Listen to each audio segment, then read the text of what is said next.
quand les gens se prennent la rue, que ce soit au Niger, au Burkina Faso, comment on appelle, au Mali, et puis pas tellement en Guinée, mais dans tous ces pays, les populations de façon spontanée brandissent les drapeaux de la Russie. Et puis, donc, ce n'est pas les Russes qui viennent déposer leur drapeau là-bas, c'est parce que les Africains sont convaincus que dans leur combat contre les Occidentaux, ils ont besoin d'avoir le soutien d'une certaine forme de puissance qui pourrait les aider dans leur combat. Et c'est pour cela qu'on ne peut pas dire que ce qui arrive est une instrumentalisation des faits, ni par les putschistes, ni par la Russie. Maintenant, pour terminer sur le soutien populaire, l'Afrique est en train de vivre ce que j'appelle le second âge d'or du panafricanisme. On veut être indépendant et c'est de ça qu'il s'agit. La personne ou le pays qui nous soutient, nous acceptons le soutien de ces pays afin que les Africains puissent jouir de leurs ressources et qu'ils aient le droit de s'affirmer comme des êtres humains, comme tout autre être humain sur cette terre. En tout cas, merci beaucoup. Alors, on va revenir sur la CEDEAO qui a finalement rencontré Bazoum hier, alors que tous les médias internationaux disaient de lui affaibli, sa santé menacée. C'est plutôt des images contraires qu'on a vues hier, un Bazoum en bonne santé, souriant d'ailleurs à côté de la délégation de la CEDEAO. Cette délégation qui a rencontré également le général Tiani, nouvel homme fort du Niger. Quelle lecture peut-on faire désormais de cette évolution sur la crise nigérienne? Les Nigérians, en fait, les nouvelles autorités nigériennes ont bien joué. Et pour nous qui étudions un peu les Occidentaux, on les connaît. Et c'est pour cela que parfois on est surpris que des intellectuels africains ou des gens qui disent aimer l'Afrique se retrouvent à croire en tout ce que les Occidentaux disent. On a vu cela dans le cas de la Côte d'Ivoire, une propagande qui avait été faite pour transformer les faits. Ils l'ont fait au Koweït, ils l'ont fait en Irak et ils l'ont fait partout. Donc, en disant que Bazoum était dans des conditions, en fait, sa santé était fragilisée, les mêmes Occidentaux qui semblent s'intéresser tant à la vie de Bazoum ne se préoccupent pas de Ousmane Sonko, l'opposant au Sénégal qui veut avoir le droit de se nourrir avec la nourriture préparée par sa famille, mais à qui on refuse ce droit. Donc, il a décidé d'engager une grève de la faim qui s'est retrouvée dans les hôpitaux.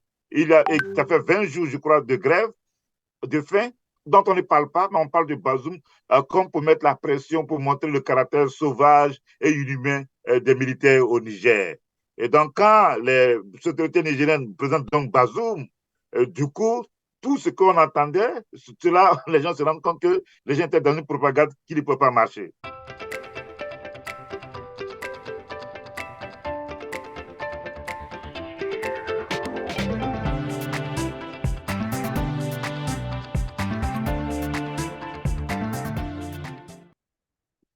Bonjour. La crise au Niger vient-elle d'amorcer un nouveau pas vers les négociations avec la rencontre entre Mohamed Bazoum et une délégation de la CEDEAO? En tout cas, la question se pose. Rappelons que 24 heures bien avant, donc jeudi dernier à Accra, au Ghana, les chefs d'état-major des armées ouest-africaines ont avancé un peu plus dans l'option d'une intervention militaire au Niger, en affirmant vendredi que la date de cette opération avait été décidée. C'est un coup d'État de trop pour la région. Nous y mettrons un terme cette fois-ci. Cependant, les militaires au pouvoir estiment qu'une intervention militaire contre le pays serait une agression illégale et dangereuse. On en parle aujourd'hui avec Nyaka Lagoke, maître assistant en histoire et en études panafricaines à Lincoln University de Pennsylvanie. Bonjour Nyaka Lagoke. Bonjour Christian, bonjour David. En tout cas, merci d'avoir accepté notre invitation. Je rappelle que vous êtes également auteur du livre Laurent Gbagbo's Trial and the Indictment of the International Criminal Court, Pan-African Victory. En français, on dira le procès de Laurent Gbagbo et l'inculpation de la Cour pénale internationale, une victoire panafricaine. La crise au Niger. On parle de plus en plus des négociations et du dialogue. La question, c'est de savoir est-ce que la CEDEAO et les nouvelles autorités au pouvoir au Niger ont la même perception de ces concepts, c'est-à-dire lorsque la CEDEAO parle du dialogue, des négociations, à quoi fait-elle allusion concrètement? Que peut-on comprendre par ces concepts? Merci beaucoup, Christian, pour cette opportunité. Bien sûr que quand la CEDEAO parle de négociation de la crise du Niger, où il y a eu un coup d'État militaire qui a eu lieu sans effusion de sang le 26 juillet et qui a déposé Bazoum qui était au pouvoir depuis 2 ans, par la garde présidentielle qui a eu le ralliement de l'armée tout entière et le soutien populaire d'une vaste majorité des Nigérians. Très tôt, la CEDEAO, l'Union africaine et les Occidentaux dirigés par la France ont enjoint ou donné l'ordre aux militaires de rétablir l'ordre constitutionnel. Donc, quand ils parlent de négociation, c'est-à-dire que pour eux, la première option qu'ils ont balancée, ce n'était pas la négociation, mais c'était l'usage de la force. Ils ont même donné, je crois, 2 semaines, une semaine, et qu'ils allaient intervenir si le gouvernement des militaires ne permettait pas à Bazoum de revenir au pouvoir. Donc, dans le cas des militaires, quand ils parlent de négociation, ils veulent que la CEDEAO ou ceux qui parlent de négociation de l'autre côté comprennent que le coup d'État est un fait accompli et qu'il n'y a plus de possibilité de ramener Bazoum au pouvoir. Donc, voici deux compréhensions de la négociation qui sont un peu difficiles, chaque partie utilisant la force comme moyen de pression, donc les militaires qui ont l'effectivité du pouvoir militaire et la CEDEAO qui a décidé de réunir ses états-majors afin de préparer une option militaire. Donc voilà un peu le contexte dans lequel nous nous trouvons. Alors, vous avez parlé donc du ralliement de la population, on a vu la société civile et aussi des religieux se rallier bien sûr à ce mouvement, mais qui malheureusement semble être présenté comme une instrumentalisation, d'aucuns diraient de la Russie et d'autres des nouvelles autorités du Niger. Qu'est-ce que vous en pensez? Yeah, bon, c'est à un moment donné, les autorités françaises avaient voulu, il y a quelques années, faire croire que le sentiment anti-français était, était le jeu de quelques activistes africains et que Macron avait demandé à des présidents africains de faire tout ce qu'ils pouvaient pour étouffer ce qu'il appelle le sentiment anti-français. Deuxièmement, Macron et bien d'autres ont estimé que ce qui se passait en Afrique, c'était l'influence de la Russie. Pour ma part, c'est une insulte. C'est une insulte aux Africains. C'est une insulte à tous ceux qui, en Afrique, qui croient que l'Afrique doit se battre pour sa souveraineté économique et pour son indépendance politique véritable. C'est une insulte à nos ancêtres. C'est une insulte à Kwame Nkrumah, qui a été le plus grand champion du panafricanisme sur le continent africain. C'est une insulte à Nelson Mandela, qui a fait 27 ans en prison pour que les Noirs de l'Afrique du Sud retrouvent leur dignité. Une insulte à Modibo Keïta, à Gamal Abdel Nasser, à Samora Machel, à Thomas Sankara et à bien d'autres. Donc, pour moi, ça, c'est le premier élément. Le deuxième élément, quand les gens se prennent la rue, que ce soit au Niger, au Burkina Faso, comment on appelle, au Mali, et puis pas tellement en Guinée, mais dans tous ces pays, les populations, de façon spontanée, brandissent les drapeaux de la Russie. Et puis, donc, ce n'est pas les Russes qui viennent déposer leurs drapeaux là-bas, c'est parce que les Africains sont convaincus que dans leur combat contre les Occidentaux, ils ont besoin d'avoir le soutien d'une certaine forme de puissance qui pourrait les aider dans leur combat. Et c'est pour cela qu'on ne peut pas dire que ce qui arrive est une instrumentalisation des faits, ni par les putschistes, ni par la Russie. Maintenant, pour terminer sur le soutien populaire, l'Afrique est en train de vivre ce que j'appelle le second âge d'or du panafricanisme. Hier, c'était le panafricanisme des élites, si je peux me permettre de parler ainsi. Aujourd'hui, c'est le panafricanisme des masses. Hier, on entendait parler de la CEDEAO des élites. Aujourd'hui, on voit l'expression, la volonté manifeste de voir l'émergence d'une CEDEAO des peuples. Voilà ce qui se passe. Et ce sont les populations qui prennent, je peux me permettre de le dire, qui prennent même en otage les militaires. Parce que les militaires peuvent ne pas être animés de bonnes intentions, ils peuvent être là pour assurer leurs ambitions personnelles. Mais dans le cas du Niger, où Tchiani est arrivé au pouvoir parce qu'il avait certainement eu peur d'être limogé, c'est les populations, ceux qui depuis 2 ans ou 3 ans, 4 ans, 5 ans, qui se mobilisaient pour qu'il y ait la véritable souveraineté économique et politique du Niger, ce sont ces personnes-là qui ont décidé d'imprimer un rythme et une direction que Tchiani est obligé de suivre. Là, on ne peut pas dire qu'il y a une instrumentalisation des populations nigériennes ou africaines. Et d'aucuns parleraient de ce que les Africains voudraient quitter à maître pour aller finalement vers un autre maître, donc la Merci, Russie. Christian. Merci beaucoup. Merci pour cette. C'est vrai que toutes les questions sont belles. Merci pour cette question. Ce que les gens oublient, c'est que euh, depuis la bataille de Ceuta 1415, quand les Portugais ont gagné cette bataille et ils ont décidé d'aller à la conquête des îles Moluques, là où se trouve aujourd'hui l'Indonésie, et que cette exploration sur la mer et sur les océans a conduit à l'esclavage, avec l'implication de toutes ces puissances, l'Espagne, le Portugal d'abord, l'Espagne, la France et bien d'autres, l'Angleterre, et que 300, 400 ans après, les mêmes Occidentaux ont décidé de se réunir à la conférence de Berlin 1884-1885 et qu'ils ont décidé de diviser l'Afrique en différentes sphères d'influence des Occidentaux.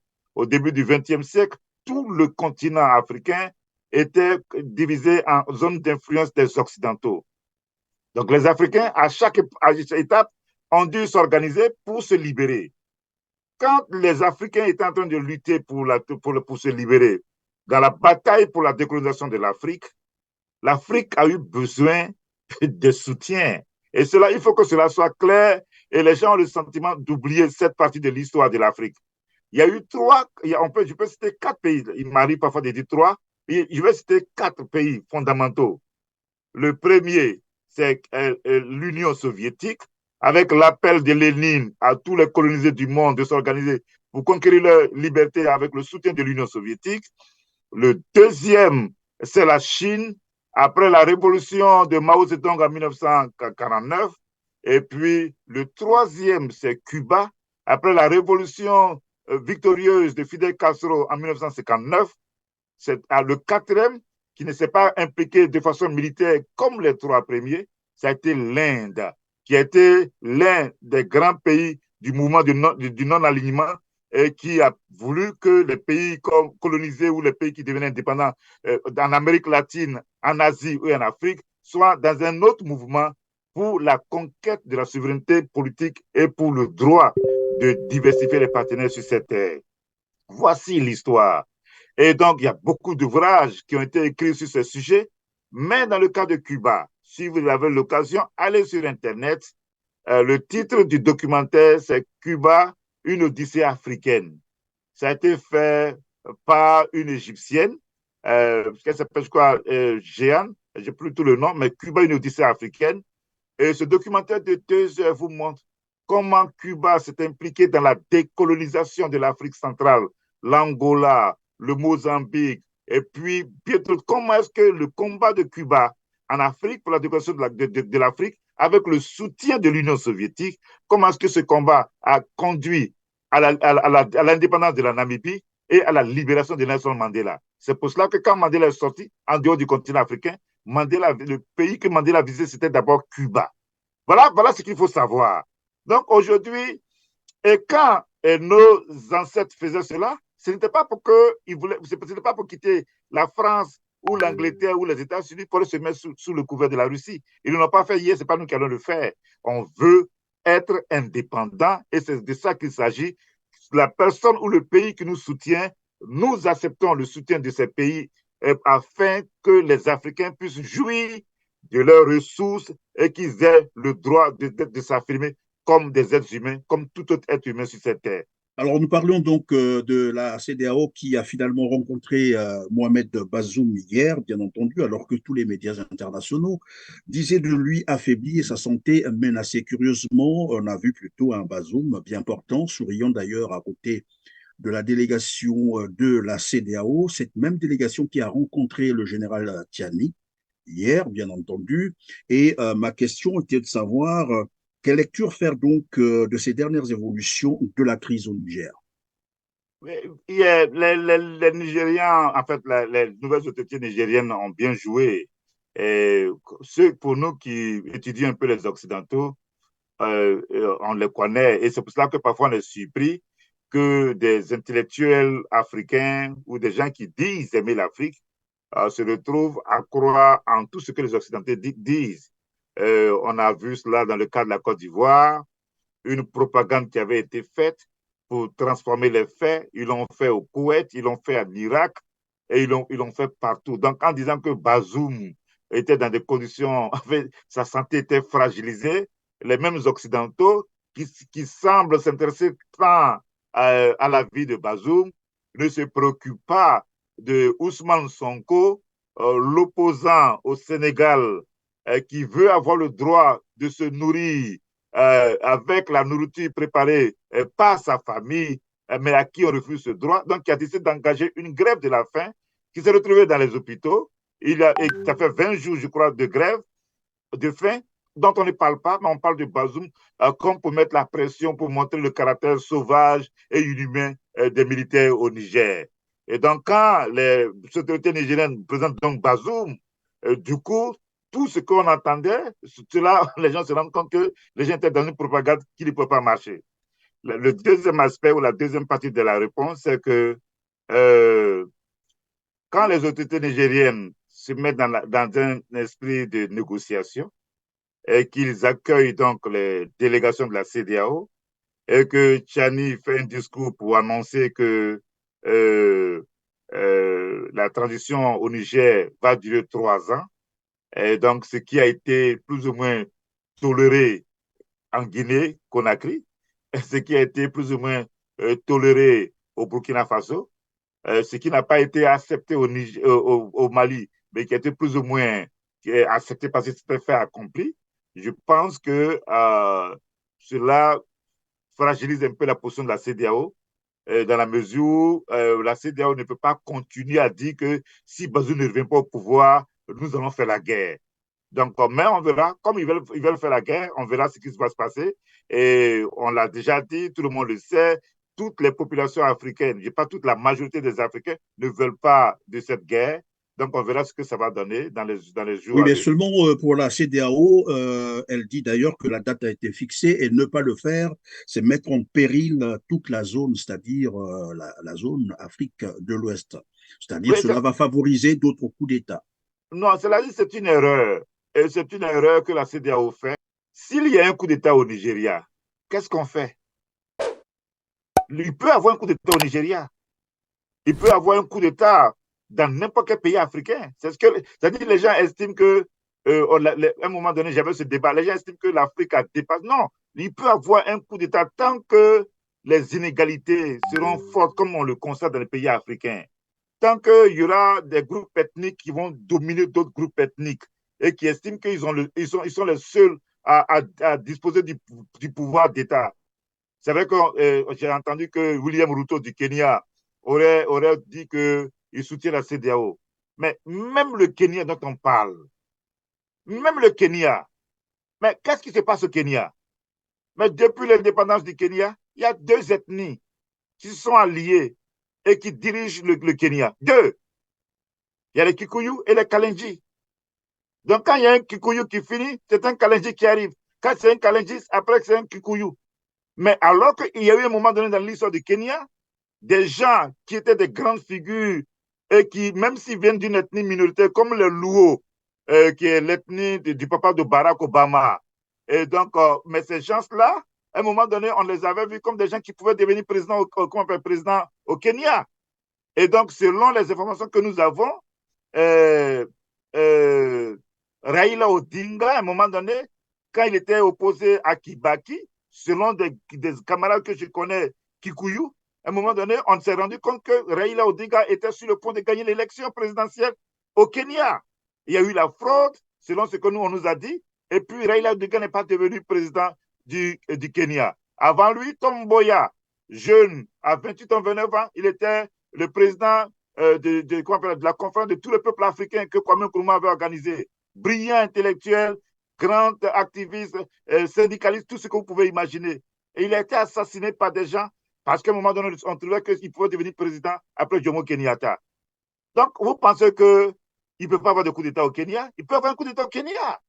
Donc, ça veut dire que vous êtes en train de nous dire que les coups d'État, en fait, sont parfois aussi motivés par les conditions créées par certains régimes. C'est le cas de par ce la qui se passe gouvernance, actuellement. par la Vous avez, mauvaise gouvernance, oui, par la mauvaise gouvernance par la mauvaise gouvernance des pays africains. Donc là, et ça peut arriver, en tout cas, dans la plupart des pays africains, il peut y avoir des coups d'État. On n'a pas encore dépassé cela. Il faudrait que les gens réduisent les différences, les gens réduisent les différends, les gens réduisent les inégalités et qu'il y ait un peu plus de justice et de liberté dans les pays et que la plupart des pays africains fassent véritablement le développement sur la base de la souveraineté politique et économique de l'Afrique. Celui qui n'a pas fait ça, il peut avoir des coups d'État. Donc, pour revenir un peu à la CEDEAO, que ce soit en Côte d'Ivoire, où M. Ouattara est arrivé dans les conditions qu'on sait, que ce soit même au Sénégal, où Macky Sall est arrivé de façon démocratique, mais il y a beaucoup à redire sur la gestion politique et démocratique de Macky Sall. On a vu ATT au Mali, qui était, je crois, quelques mois de la fin de son mandat, et qui a été renversé par un coup d'État militaire. Je peux même citer Thabo Mbeki. Thabo Mbeki, en Afrique du Sud, qui était vers la fin de son deuxième mandat, mais par rapport à la façon dont il a géré sa succession, et les gens ont eu le sentiment qu'il voulait empêcher Zuma de devenir président après lui, de devenir leader de l'ANC. L'ANC, là-bas, selon leur méthode démocratique, ils ont décidé ce qu'on appelle en anglais to recall. Ils ont rappelé Thabo Mbeki. C'est une forme de coup d'État, de révolution des palais qui s'est passée en Afrique du Sud. Donc, voilà si autant d'éléments que les gens doivent savoir. Et si les choses ne sont pas réglées comme il se doit, il y en aura. Et ce n'est pas la CEDEAO ne va pas aller faire les guerres dans chaque pays de l'Afrique de l'Ouest ou dans chaque pays africain. qu'on va faire un petit retour en arrière alors que le renversement du pouvoir de Bazoum par la garde présidentielle est survenu le mercredi 26 juillet dernier, c'est bien ça la date, 2023. L'Élysée s'est empressé à déclarer qu'il ne tolérerait aucune attaque contre la France et ses intérêts. Voici ce qui a été dit. Quiconque s'attaquerait aux ressortissants, à l'armée, aux diplomates et aux entreprises françaises verrait la France répliquer de manière immédiate et intraitable, avait donc averti l'Élysée. Le président Emmanuel Macron ne tolérera aucune attaque contre la France et ses intérêts. Dans le même temps, vous le savez très bien, qu'un conseil de défense d'urgence avait été convoqué. Mais avec le recul, que vous inspire donc l'attitude de la France, ou l'attitude va-t-en-guerre de la France, il faut le dire, et de quelques membres de la CEDEAO, bien sûr, contre le Niger? Une décision justifiée ou instrumentalisée? L'opération militaire contre le Niger c'est une guerre injuste. Hier, c'était ma position par rapport à la crise ivoirienne. Et quand je le disais, il y en a qui estimaient que c'est tellement parce que j'avais une certaine proximité idéologique ou bien ethnique avec Gbagbo. C'est ce que les gens croyaient. Et donc, mais on s'est laissé guider par l'intelligence de l'histoire et on était convaincus que c'était une injustice, même s'il y avait beaucoup de choses que moi-même je reprochais à Gbagbo, mais le fait que les Occidentaux aient décidé de faire la guerre, pour moi, c'était une guerre qui était injuste. Et je me permets de dire que ça, c'est aussi un aspect de l'histoire de l'Afrique que beaucoup de personnes ne veulent pas voir. C'est parce que les Africains n'ont pas voulu faire la guerre. Ce que vous voyez aujourd'hui, c'est la même chose qui s'est passée avec la crise ivoirienne. C'est parce que les Africains n'ont pas voulu faire la guerre que la France a été obligée d'aller faire la guerre avec les soldats de l'ONU. C'est ce qui s'est passé en Côte d'Ivoire. Et en même C'est-à-dire, temps, est-ce qu'on peut, en quelques mots, nous rappeler cet épisode? oui, donc il y a eu la crise ivoirienne, merci beaucoup. Il y a eu la crise ivoirienne, il y a eu un contentieux électoral. Les deux candidats, le président d'antan sortant, Laurent Gbagbo, avait dit qu'il avait gagné l'élection. Alassane Draman Ouattara, le challenger, avait dit qu'il avait gagné l'élection.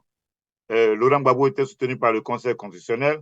Alassane Ouattara avait été soutenu par la commission électorale et avec toutes les institutions régionales activées par les Occidentaux. Donc la CEDEAO, l'Union africaine, tout ce que vous pouvez imaginer, la France, les États-Unis, tout le monde disait qu'Alassane avait gagné l'élection.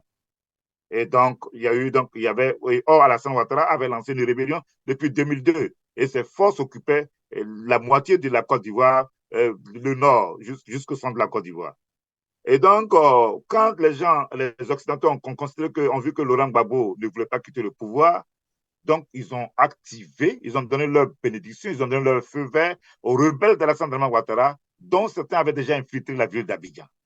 Et donc IB était le nom de ce gars, qui était le leader d'une milice. Et donc, il y avait des morts à Bobo, et tout cela, on estimait que c'était Laurent Gbagbo qui le faisait. Donc, la propagande a continué, et donc, ils ont donné l'ordre à ces gens-là d'attaquer.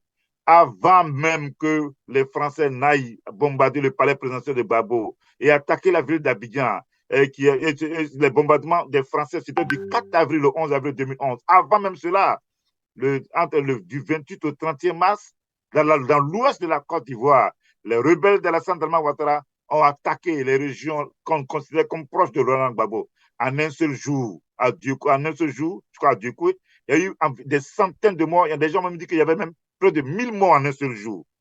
Les Occidentaux n'ont pas fait trop de boucan là-dessus, mais on parlait des morts qui avaient été causées par les troupes de Gbagbo. Mais finalement, les Français ont attaqué avec quel mandat, par exemple? Ils sont J'arrive. intervenus pourquoi? J'arrive. Donc, ils n'ont pas. Et donc, quand les rebelles avaient du mal donc, à attaquer, à prendre d'assaut la ville d'Abidjan, donc les Occidentaux sont arrivés. Ils ont pris une résolution à l'ONU. Et donc, et puis, voilà, ils sont allés, ils se sont donné le droit, d'après eux, de faire une intervention humanitaire pour protéger les civils que Laurent Gbagbo tuait et qu'il fallait donc restaurer la démocratie. Et c'est ce qui s'est passé. Et après, ils ont balancé un chiffre de 3000 morts que tout le monde reprend. Il y a eu des dizaines de milliers de personnes dans la guerre de la France contre la Côte d'Ivoire.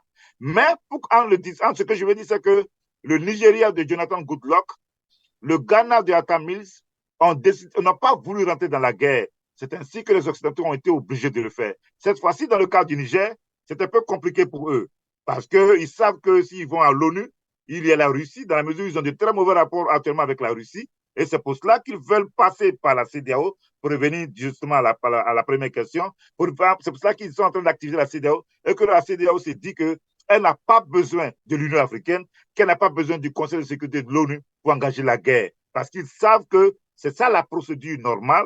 Et puis, donc voilà un peu. Et pour nous, nous savons que la CEDEAO est activée. Tinubu, président du Nigeria, c'est la première fois qu'on voit un président du Nigeria, en fait, je crois, je peux me tromper, si je me trompe, qu'on me corrige. On voit un président du Nigeria qui fait son premier voyage hors d'Afrique en France. Il n'est pas allé en Angleterre, il n'est pas venu aux États-Unis, il est là en France.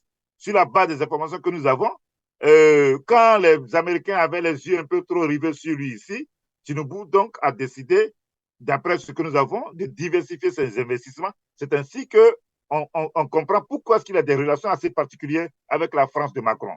Voilà un peu ce que les gens devraient savoir. Et donc, nous estimons que cela ne cadre pas avec la volonté populaire des Africains au XXIe siècle qui veulent la souveraineté économique et qui veulent jouir de leur richesse. Voilà un peu ce que je peux dire. Alors, on va parler donc des enjeux, finalement, les enjeux réels de cette crise. Lorsqu'on connaît l'expérience de la Libye, où la France, accompagnée de l'OTAN, avait décidé d'imposer la démocratie par les armes, mais qui malheureusement y a installé le chaos, qu'est-ce qui peut justifier donc l'obstination de la CEDEAO de vouloir aller en guerre contre le Niger pour, entre guillemets, réinstaller Bazoum? Sinon, c'est quoi concrètement les enjeux dans cette crise? OK, avant de répondre à cette question, je voudrais faire une petite rectification que j'aurais dû dire depuis le début. C'est vrai que on met tous les leaders de la CEDEAO dans un même bloc. Et contrairement à ce que le président Alassane Ouattara a dit, la CEDEAO n'est pas aussi unanime par rapport à l'option militaire. C'est ça la réalité. Le jour où il a fait son discours, je crois le 10 août, qu'est-ce qu'il a dit? Il a dit que tous les chefs d'État, et après, dans le même discours, à une question de relance, Il dit la plupart de ceux qui sont intervenus. Donc, on ne sait pas le nombre de ceux qui sont intervenus pendant la réunion. Peut-être que c'était 4, peut-être c'était 5, peut-être 6, on ne le sait pas. Il dit la plupart de ceux qui sont intervenus. Donc, déjà, nous, on avait déjà su qu'il n'y avait pas cette unanimité qu'il a voulu présenter.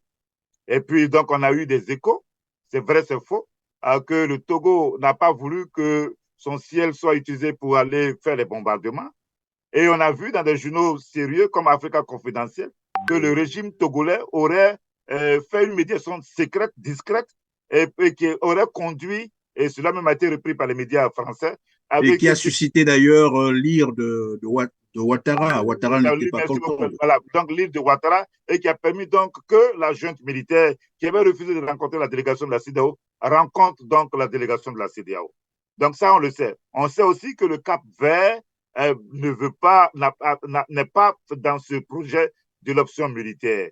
Et donc, il y a d'autres, à part, même Tinubu, même Tinubu, le Parlement, le Sénat, et les chefs traditionnels, les Yoruba, et toutes ces gens-là, et ce ne sont pas les Ibo qui vont soutenir Tinubu dans cette option militaire. Donc, on a vu cette mobilisation un peu partout. Donc, j'avais voulu préciser cela. Maintenant, ce qui pousse donc ceux qui veulent faire la guerre, comme Alassane Draman Ouattara, et qu'il avait fait hier, quand il y a eu la question de l'éco, les économistes africains ou les monétaires africains ont travaillé sur le projet pendant près de 30 ans. Quand les gens étaient sur le point d'activer la mise en chantier de l'éco qui devait être une monnaie ouest africaine, M. Alassane Draman Ouattara, croyant voler au secours des Français, a essayé d'utiliser de son poids pour que l'éco soit déjà la monnaie des pays de l'Union économique monétaire ouest africaine et dans le projet de voir les pays anglophones, le Ghana et le Nigeria, rejoindre cette monnaie. On avait vu Alassane faire cela. À un moment donné, ils ont annoncé que l'éco et le CFA étaient supprimés, mais jusque-là, on est en train d'utiliser le CFA. Donc, pour dire que dans ce registre, voyant que Tinubu était dans des difficultés, que Macron était dans des difficultés, M. Alassane Draman Ouattara estime qu'il peut voler au secours et s'était tellement proposé d'être le porte-parole de cette réunion pour dire qu'ils sont prêts pour faire la guerre. En le faisant. Mais en fait, pendant que vous le dites, pardon, qu'est-ce qui peut expliquer que à ce niveau-là, Alassane Ouattara commence en fait à s'expliquer, sinon à se justifier pour dire ce n'est pas une décision de la Côte d'Ivoire seulement, mais c'est une décision de la CEDEAO. Qu'est-ce qui peut expliquer ça? C'est comme ça, ce sont ses pratiques. Voilà, c'est-à-dire que je n'ai pas envie de parler de lui ainsi, mais c'est comme ça qu'il fonctionne. En venant dire, comme je vous donne l'exemple de l'écho, quand il a fait l'écho, le Nigeria, le Ghana, les gens sont en train de réfléchir à comment lancer une monnaie commune. Et puis, ils se précipitent pour dire que, bon, nous, on va commencer déjà à utiliser l'écho en tant que pays francophone. Quand il a fait cela, ça fait 2 ou 3 ans. Jusque-là, qui utilise l'écho en Afrique? Mais il a fait pour voler au secours des Français. C'est de la même logique. Parce que, et comme je le dis souvent, M. Alassane Draman Ouattara était mal nécessaire pour le panafricanisme. À cause de ses agissements, de ce qu'il fait, cela révolte. Hier, quand on était en train de lutter pour la souveraineté de la Côte d'Ivoire, malgré les faux pas et de Laurent Gbagbo, beaucoup de gens dans la sous-région estimaient que Alassane Ouattara était victime d'injustice, qu'il fallait le soutenir. Mais nous, on savait que c'est parce qu'il allait, d'une façon ou d'une autre, lutter contre l'avancement du panafricanisme. Mais aujourd'hui, il est mal nécessaire pour le panafricanisme. M. Ouattara veut donc sauver ses amis, particulièrement la France et de Macron, et c'est dans ce registre-là qu'il est. Mais nous savons que il est en train de ramer à contre-courant de l'histoire et ceux qui croient à la vision réaliste du pouvoir et des relations internationales estiment que la raison du plus fort est toujours la meilleure. Et donc, et puis les Français n'ont pas d'autre façon de fonctionner. Je veux parler de l'élite politique française. Il y a Frédéric Legéal, c'est son nom, qui est un journaliste qui a fait une interview dans le journal Le Point, qui a même écrit un livre. J'ai oublié le titre du livre. Mais j'ai le lien de l'interview et que j'ai lu moi-même. Et je la partage avec des amis. Mais ce monsieur a fait une interview vraiment. Et son livre, il faut que chacun le lise. Son nom, c'est Frédéric Géal, je crois que c'est son nom. Lejeal. Et Frédéric. Dans le livre, Et dans l'interview, de quoi il parle? Il estime qu'il a essayé d'interviewer 80 personnalités en Afrique qui ne sont pas sous influence par rapport à la relation entre l'Afrique et la France. Il s'est rendu compte que les Africains ne veulent plus de tête-à-tête avec la France. Et ça, c'est le titre même de l'interview. En d'autres termes, quand il a analysé les discours des chefs d'État français de De Gaulle jusqu'à Macron, d'après ce qu'il a dit, il a constaté qu'il y avait quelque chose qui ne changeait pas. Le paternalisme, la condescendance, et puis l'arrogance, tout ce que vous pouvez imaginer. Ce que nous appelons le néocolonialisme. Et donc, par rapport à cela, il expliquait pourquoi est-ce qu'il y a ce sentiment anti-français. Et d'après lui, les 80 personnes qu'il a interviewées, qui ne sont pas sous influence, étaient unanimes que la France avait été très mal vue en Afrique et qu'il était temps pour les Français de changer de paradigme. Mais les Français, les leaders n'écoutent pas ce genre de personnes et ils estiment que c'est en bandant les muscles et quand on allait bombarder Gbagbo ou on allait bombarder le Niger que la France va affirmer sa supériorité et sa puissance. Mais c'est un leurre et c'est une illusion. Alors donc, c'est là la logique. Et puis, voilà un peu ce que je voulais dire par rapport à ce débat. Oui, mais donc finalement, alors donc ici, on peut comprendre que les vrais enjeux sont ailleurs. Ce Bien sûr n'est que ni la restauration de la démocratie ou de non, mais Bazoum à ses fonctions, on a les vu enjeux les sont vidéos. ailleurs. Quand nous, on parlait de ça, les gens estimaient qu'on était, on exagérait. Mais les Français, on a vu les Français. Il y a un maire du parti de Sarkozy, j'oublie son nom, mais qui a dit carrément, j'ai vu plusieurs sur le plateau français, qu'il faut que la France reste au Niger, et que la France risque de perdre sa puissance, et que la France ne va plus devenir une puissance, et qu'ils doivent rester en France et au Niger parce qu'il faut que la France contrôle l'uranium du Niger. Et écoutez bien, pour l'indépendance économique et pour la souveraineté de la France. Donc on verra quelle est la position de la junte qui vient de prendre le pouvoir et renverser le président vis-à-vis de Moscou. Je serais surpris qu'elle y soit hostile. Et en tout cas, la France, et pour le coup, je suis peu suspect de soutien à M. Macron, mais je trouve que sa réaction a été proportionnée. Nous ne pouvons pas quitter le Niger. Et je suis donc, pour le coup, dans les 19% des sondés qui pensent que la France doit rester présente militairement, non seulement au Niger, mais ailleurs en Afrique. Notre retrait nous coûterait très cher à terme. Nous avons besoin de rester très présents sur le continent africain. D'autant que c'est la base principale aujourd'hui au Niger de la lutte contre le terrorisme. Mais c'est la seule qu'il nous reste après avoir été chassé d'autres pays. Donc il y a un intérêt stratégique évident pour la France à rester présente. Donc on verra, la situation est évidemment très confuse pour le moment. Mais notre intérêt premier, c'est de rester sur place le plus longtemps possible. C'est aussi pour nous une manière d'assurer notre indépendance, en tout cas une partie de notre indépendance. En l'occurrence, vous avez parlé de l'uranium tout à l'heure. Et ça nous paraît absolument essentiel. Donc ne soyons pas naïfs, on peut nous accuser de ce qu'on veut. La France a un grand passé en Afrique et elle doit conserver une partie de celui-ci pour l'avenir. Voici leur discours. Et c'est pour cela qu'ils sont là-bas. Et Macron lui-même l'a dit, qu'ils sont là-bas pour des intérêts. Et je crois que c'est la vidéo que tu m'as envoyée ce matin. Oui, tout à fait. Où Macron a dit il ne faut pas qu'on prenne les Français pour des idiots. Ils sont là pour les intérêts que je propose d'ailleurs à nos téléspectateurs. De De Gaulle. Et je pense que quand on parle d'Afrique, il faut le dire clairement, parce que ça va beaucoup mieux en le disant. On ne va pas faire le bien commun. On a des défis communs. Le changement climatique, c'est un défi commun. Essayer que la jeunesse africaine trouve un avenir, je dirais que c'est un défi commun, parce que ce sera aussi notre problème si on n'y arrive pas. Mais on va défendre des intérêts. Et c'est ça un partenariat réciproque et équilibré. C'est qu'on ne prend pas les gens pour des imbéciles. On ne dit pas on arrive chez vous parce qu'on va faire le bien chez vous à votre place. Parce que vous n'êtes pas capable de savoir ce qui est bon pour vous, de le penser ou de le faire. Non. On vient défendre nos intérêts. Ce discours, voilà. Récemment, un discours de De Gaulle. Voici la réalité. Donc, de De Gaulle à Macron, la France continue de dire qu'elle est en Afrique, non pas pour aider au développement économique de l'Afrique, mais pour la préservation des intérêts français et pour que la France continue d'être une de ces puissances sur le dos des Africains et des ressources africaines.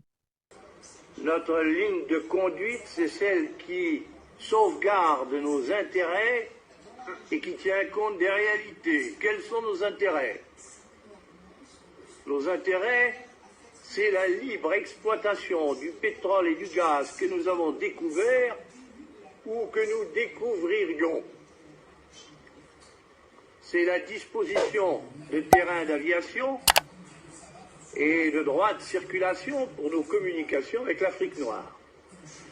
Et donc, finalement, ceux qui pensent que voilà, la France peut se passer du Niger, notamment de son uranium, c'est une Non, diversion alors.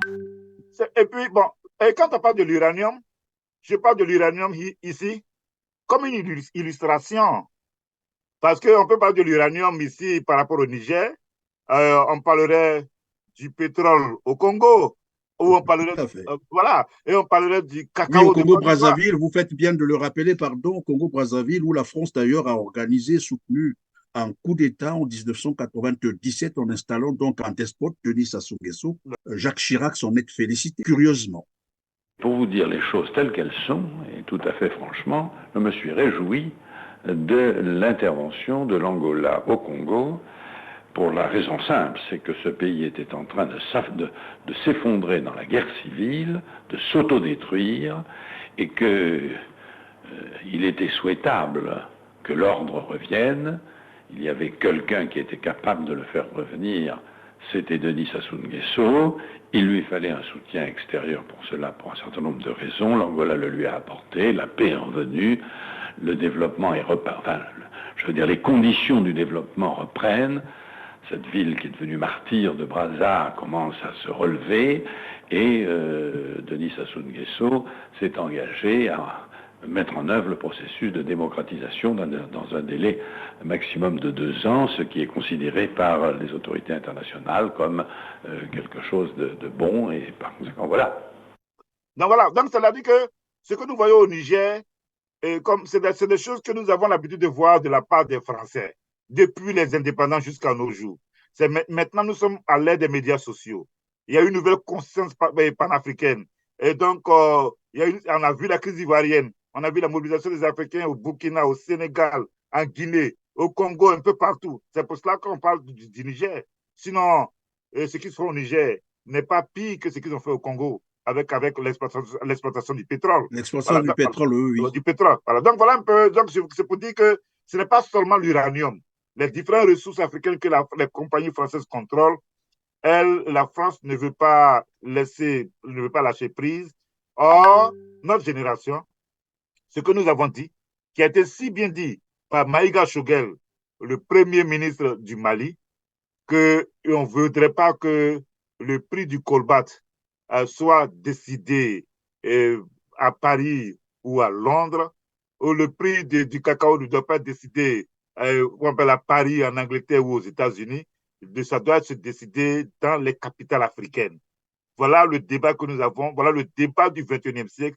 Si quelqu'un ne comprend pas que des descendants de colonisés et d'esclaves décident pour une fois après 600 ans de contrôler leurs propres ressources et que les gens estiment que nous sommes manipulés par la Russie, c'est que ces gens-là veulent continuer l'agenda impérialiste, néocolonialiste, d'exploitation des ressources africaines. Voici le débat. Et on ne peut pas continuer ce débat. Et ce débat a lieu dans la crise du Niger, contrairement à la crise ivoirienne où on pensait que c'était une élection, ou alors qu'on savait que c'était par rapport aux intérêts français de la crise du Niger. Ce que le Niger nous a apporté, c'est l'internationalisation, la généralisation ou la démocratisation de la notion de souveraineté économique. Voici ce que la crise du Niger nous a apporté. Voilà le débat que nous sommes en train de mener. Et nous allons le mener, et nous pensons que nous allons le gagner. On n'a pas besoin de prendre les armes. La preuve, ceux qui ont fait le coup d'État jusque-là l'ont fait sans effusion de sang. Ce sont ceux qui font le coup d'État constitutionnel et qui, parfois, se sentent obligés de tuer des gens pour se mettre au pouvoir avec la complicité de la France et des puissances occidentales. Alors donc, pour finir, qu'est-ce qu'on va retenir de la décision de la CEDEAO si jamais elle intervenait? Quelles pourraient être les conséquences?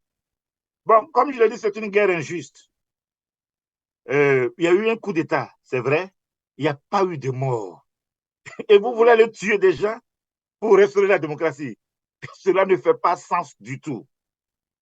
Et donc, naturellement, s'il y a mort d'hommes, il se peut qu'on enclenche un cycle vicieux de violence et que les bandes djihadistes qui sont dans la région du Sahel, elles n'attendent que de voir le chaos comme cela s'est passé en Libye, pour prospérer. Et donc, voici la deuxième conséquence possible. Et troisièmement, cela va conduire à une déflagration de la sous-région. Nos pays sont déjà pauvres. Nous n'avons pas les moyens de vivre décemment. Ce n'est pas là qu'il faut aller mobiliser les ressources pour aller faire une guerre, même si ces ressources-là vont venir de l'Occident. Alors, donc, voilà un peu ce que nous sommes en train de voir. Et cela peut mettre en péril l'idéal de l'unité, parce que si les forces néocolonialistes triomphent dans le cas du Niger, elles seront encouragées à vouloir arrêter le processus révolutionnaire qui est porté par le Mali et le Burkina et un peu à des degrés moindres la Guinée. Je vais vous accorder quelques 2 secondes pour nous parler finalement de votre livre sur Laurent Gbagbo, le procès de Laurent Gbagbo. Oui, donc j'ai écrit ce livre, je n'ai pas j'ai pas étudié le droit, mais quand on a suivi la crise ivoirienne, et que j'ai eu le privilège de participer à des conférences et que j'ai eu le privilège de faire des interviews sur différents médias, et que la crise ivoirienne a eu une dimension légale avec le procès de Laurent Gbagbo, il fallait que voilà, qu'on s'y intéresse. Et donc, on s'y est intéressé, on a essayé de lire, et puis on a vu que il fallait essayer d'écrire un ouvrage en anglais, parce que la plupart des ouvrages qui ont été écrits, c'était en français, il fallait l'écrire en anglais, mais sur une perspective panafricaniste.